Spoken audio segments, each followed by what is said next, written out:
Certains informaticiens. Voilà. Pour eux, le vote électronique est antidémocratique car il autorise une fraude indétectable. Même pas vrai, disent les fabricants de machines à voter. Comment ça, pas vrai? Ah, c'est ce qu'on va voir, c'est exclamé Rob Grongricht. C'est un Hollandais, un informaticien hollandais, un tout petit peu hacker sur les bords et qui a bricolé la machine à voter électronique. C'est tout vu, il a piraté une machine à voter un modèle NEDAP, le modèle national en Hollande et aussi celui qui est le plus répandu en France. Il est informaticien et convaincu que le vote électronique est une menace pour la démocratie. Il a donc décidé de montrer que le système est piratable. There we go. That's the machine. Devant nous, avec un simple tournevis, il ouvre la machine, retire une puce électronique qu'il remplace par une autre, identique en apparence, mais qu'il a programmée lui-même.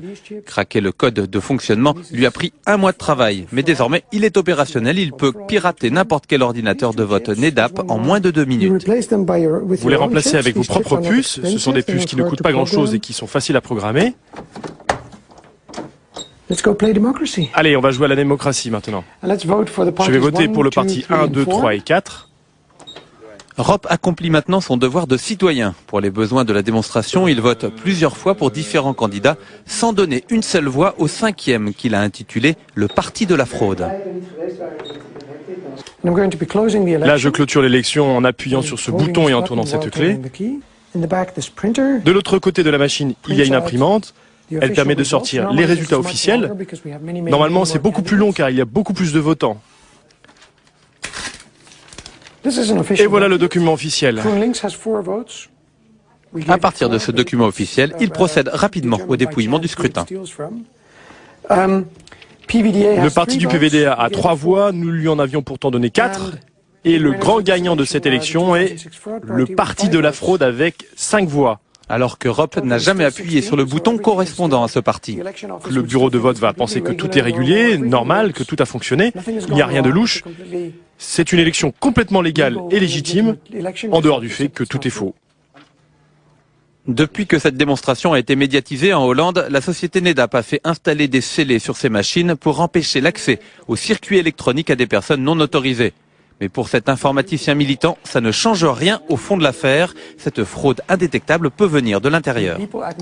Les gens de NEDAP ou les importateurs en France, par exemple, ils ont accès à ces machines en permanence. Ils changent régulièrement les puces pour actualiser les logiciels nouvelles versions. Aux Pays-Bas, suite aux exploits de Rob Grongricht, une commission nationale a été mise en place. Lui est convaincu que son pays va abandonner le vote exclusivement électronique. L'Irlande, devenue suspicieuse, a remisé au placard les 7500 machines qu'elle avait commandées à NEDAP en 2004. En France, le nombre d'électeurs appelés à voter sur des ordinateurs augmente à chaque élection. Le 22 avril prochain, vous serez 1 million à faire confiance à une machine électronique. Bon, ce qui est vrai, ce qu'il faut dire, c'est qu'il n'y a pas besoin d'ordinateur pour frauder aux élections. Avec les urnes en plexiglas, le bourrage, ça existait déjà. Mais au moins, avec les urnes, les bouts de papier, tout le monde au moins comprend la procédure de comptage, alors qu'avec les ordinateurs c'est plus opaque, et même obscur, ça introduit de l'inégalité entre les gens qui touchent en informatique et ceux qui touchent pas, et qui comprennent rien, puisque c'est des langages machines. Back in 2000, Al Gore lost the presidential election in Florida, amongst the chaos and arguments over how to recount the votes. But no one thought to ask how the computers originally counted the results.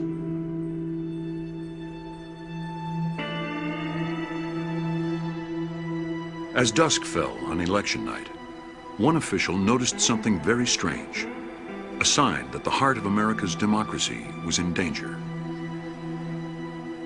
In Volusia County, Florida, an election computer counted Al Gore's totals backwards. He had negative votes. Was showing a minus sign in front of the votes that it had subtracted from Gore. I mean, it wasn't like it was trying to hide it. It says there's minus 16,022 votes here. How could a computer that is supposed to protect the votes of you and me count backwards to give a candidate negative votes? Either it was an error, or someone had tried to rig the election. There was an investigation into the negative votes, and it was established that the problem couldn't have been due to machine failure, because only the totals for the presidential race were affected. It looked like a second memory card may have been loaded onto the computer. Memory cards contained the votes, but this second card had disappeared, so they couldn't check it. The origin of the negative votes was never proved, but some engineers thought that it might have been an attempt to tamper with the election. But no one will ever know for sure. The software that counted those votes was owned by Global Election Systems. In 2002, they were bought by the Diebold Corporation. The software is a trade secret. It's against federal and state law to look inside Diebold's voting machines.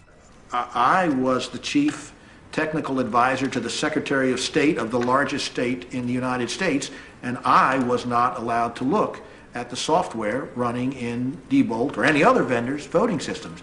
To this day, I have not been allowed to look at that software. Software like this is installed in more than 30 states. If someone tampers with it, or it just malfunctions, then the wrong people can win elections. If that happens, hundreds of representatives, judges, and other officials may hold offices they are not. Election labs that examine it keep their process a secret of what they do, and even the election officials who buy the equipment are prohibited by their contract from ever looking and seeing how it works. ES&S and Diebold have the lion's share of the market. In fact, ES&S and Diebold alone have about 80% of the electronic voting market. The state of Maryland had spent $55 million on a Diebold election system.